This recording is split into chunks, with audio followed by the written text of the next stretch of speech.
Praise the lord. దేవునామకి స్తోత్రములు కలుగును గాక. దేని బిడ్డలారా, సబ్స్క్రైబ్ చేయనటువంటి వారు సబ్స్క్రైబ్ చేయండి, ఫార్వర్డ్ చేయండి, లైక్ కొట్టండి. ఓకేనా?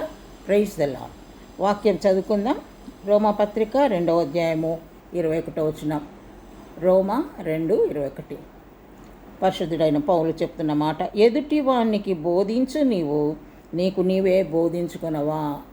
ఎదుటి వానికి బోధించు, నీకు నీవే బోధించుకొనవా. చాలామంది చెప్పేటోళ్ళు ఎక్కువైనారు, చెప్తారు కానీ వాళ్ళు చెయ్యరు. ఇతరులకే బోధ కాదు, ఇతరులకే బుద్ధి మాటలు కాదు. ఆ బుద్ధి మాట మనం చెప్పినప్పుడు, ఆ వాక్యం మనం చెప్పినప్పుడు మొట్టమొదట ఆ వాక్యానుసారంలో మనం ఉన్నామా లేదా. ఇతరులకు మనము బుద్ధి చెప్పినప్పుడు దేవుని బిడ్డలారా, మనము సరిగా ఉన్నామా లేదా మనం పరీక్షించుకోవాలి. ఎప్పుడు చూసినా ఎదుటోనికి కాదు మనం చెప్పాల్సింది, ముందు మనం పరీక్షించుకోవాలి, మనం సరిగా ఉన్నామా లేదా. ఎదుటోళ్ళను మంచిగా ఉండండి, అబద్ధాలు ఆడకండి, మరి దేవునికి వ్యతిరేకంగా జీవించకండి అని చెప్పి మనము బోధించేటటువంటి వారు ఆ విధంగా జీవిస్తే ప్రయోజనము లేదు.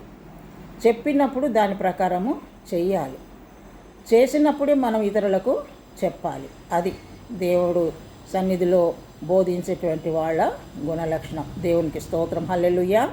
దేవుని బిడ్డలారా, మరంత మాత్రమే కాదు, దశమ భాగాల గురించి కూడా చెప్పటమే కాదు, సేవకులైనా మొట్టమొదట నువ్వు చేసి చూపించాలి. బోధకులు చెల్లించకూడదా? బోధకులు కూడా దేవుని యొక్క సన్నిధిలో దశమ భాగాలు చెల్లించాల్సిందే. విశ్వాసులే కాదు, సంఘస్థులే కాదు, సేవకులు కూడా దేవుని సన్నిధిలో మరి దశమ భాగం చెల్లిస్తే దేవుడు ఎంతగానో గొప్పగా ఆశీర్వదిస్తాడు. దేవునికి స్తోత్రం, హల్లెలూయా.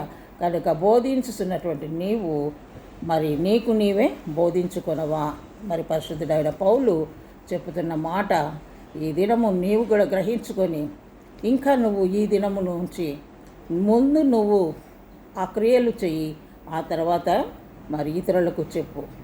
ఆ విధంగా ప్రభుల ముందుకు సాగండి. దేవుడి కొద్ది మాటలు దీవించును గాక. ప్రభా నీకు స్తోత్రం. అవును నాయన, నీ వాక్యం ద్వారా మేము వింటున్నాం నాయన. పౌలు భక్తుల ద్వారా నా తండ్రి ఇతరులకు బోధించటమే కాదు ప్రభా, ఆ బోధలో మేము ఉన్నామో లేదో గ్రహించుకొని మాదిరికరమైన జీవితం జీవించుటకు ప్రతి బిడ్డకు సహాయము చేయమని, బోధించు వారందరికీ సహాయం చేయమని యేసు నామములో ప్రార్థిస్తున్నాము తండ్రి. ఆమేన్. Praise the lord. God bless you.